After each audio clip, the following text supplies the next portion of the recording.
Ya, pilihan raya yang bakal menjelang tiba, kempen telah pun bermula dan kita telah pun lihat senarai nama calon daripada beberapa parti yang bertanding. Ya, betul. Dan penamaan calon pada besok hari 26 Februari ini, dan apa sebenarnya antara faktor yang bakal menentukan kemenangan pada sesebuah parti itu, iaitu yang antara perkara yang akan kita bincangkan hari ini bersama dengan Profesor Dr. Siva Murugan Pandian, penganalisis politik. Selamat pagi, Prof.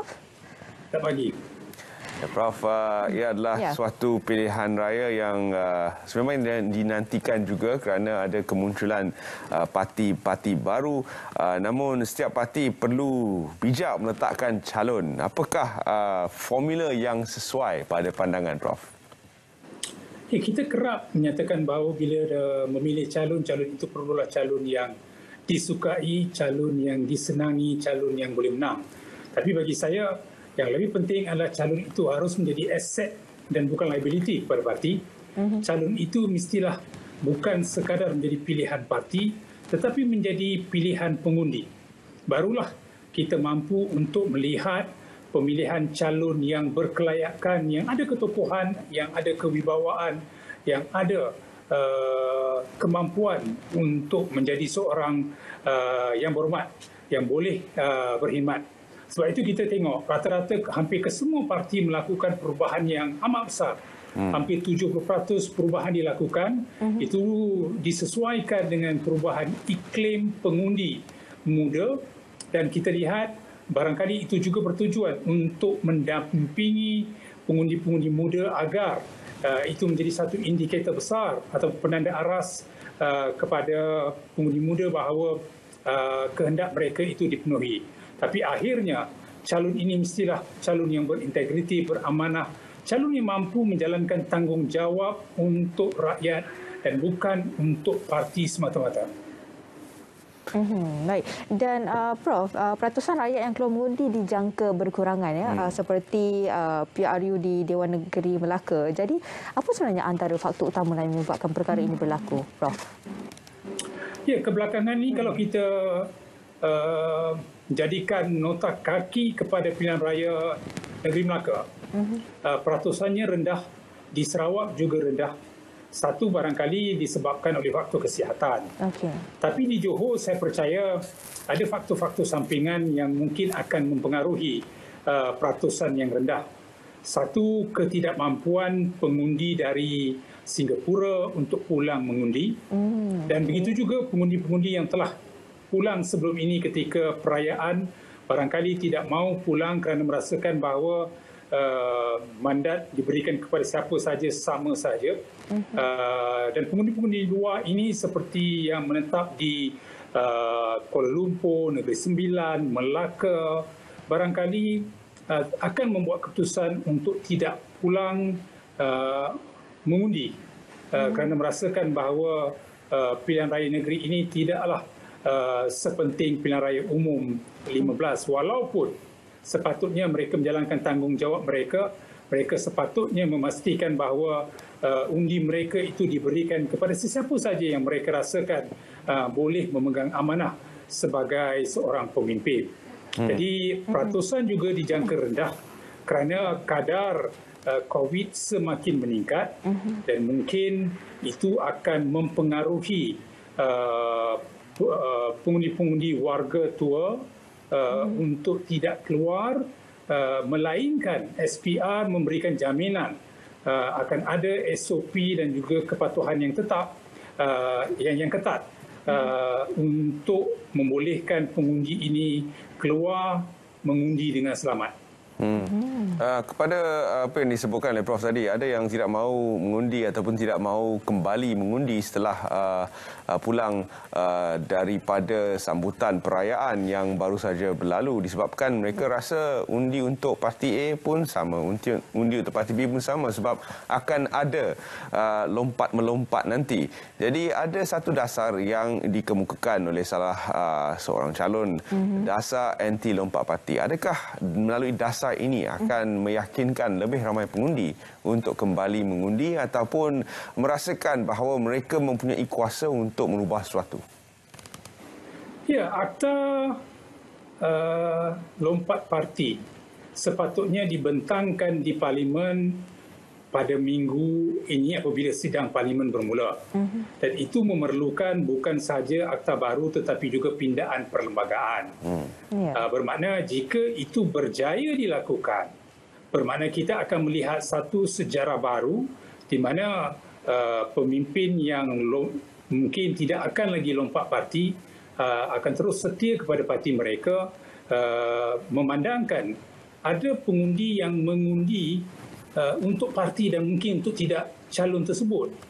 Jadi dengan pengenalan akta lompat parti, saya percaya itu akan membolehkan kita melihat pemimpin yang lebih berintegriti, pemimpin yang lebih beramanah kepada undi yang telah diberikan oleh pengundi.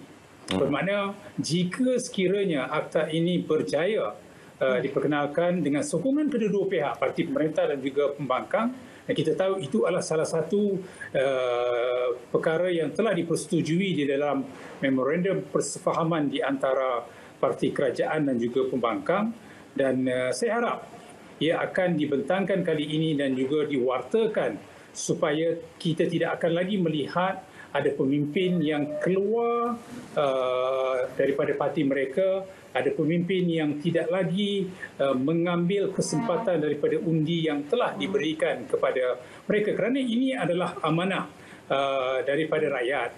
Rakyat sebenarnya mempunyai harapan yang cukup besar kepada pemimpin mereka.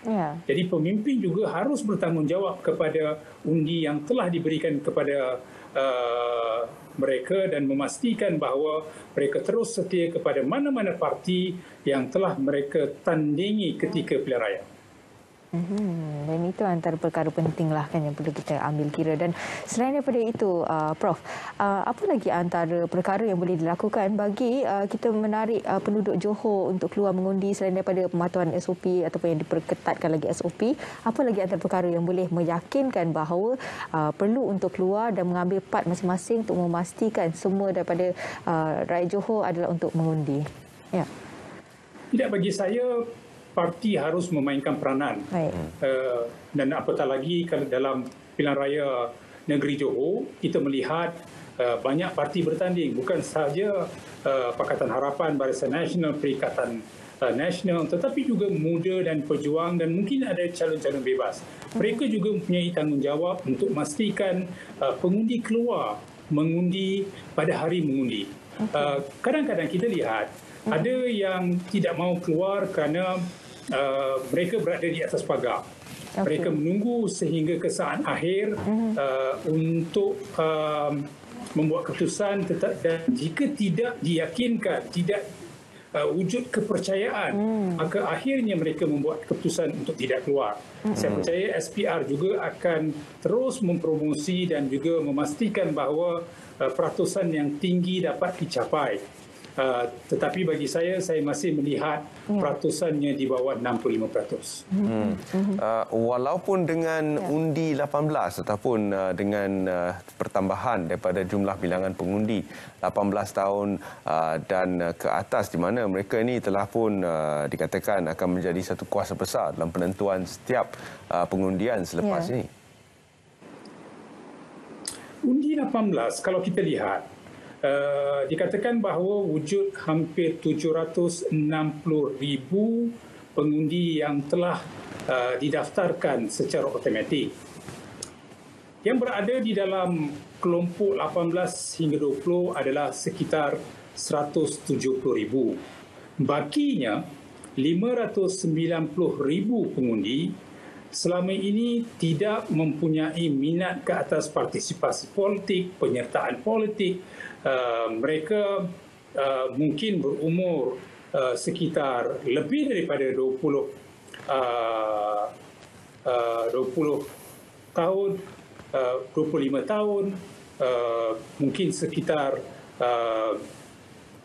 40 tahun, 50, 70, dan selama ini tidak pernah mempunyai minat ke atas politik. Malahan ketika apa yang berlaku di dalam pilihan raya umum 2018, mereka tidak menyertainya. adalah satu keajaiban jika mereka keluar mengundi kali ini. Jadi saya percaya tumpuan akan diberikan kepada kelompok umur di antara 18 hingga 20. Itu menunjukkan satu kematangan dari segi keupayaan rakyat untuk membuat pilihan berdasarkan fakta dan logik yang mereka terima daripada segenap lapisan media. Ya, Jadi umur 18 ni saya rasa dah boleh buat keputusan. Kematangan sebenarnya kalau kita lihat di beberapa negara lain, negara antaranya kelayakan untuk mengundi di usia 21 tahun, 18 tahun dan Indonesia antara yang paling muda iaitu 17 tahun.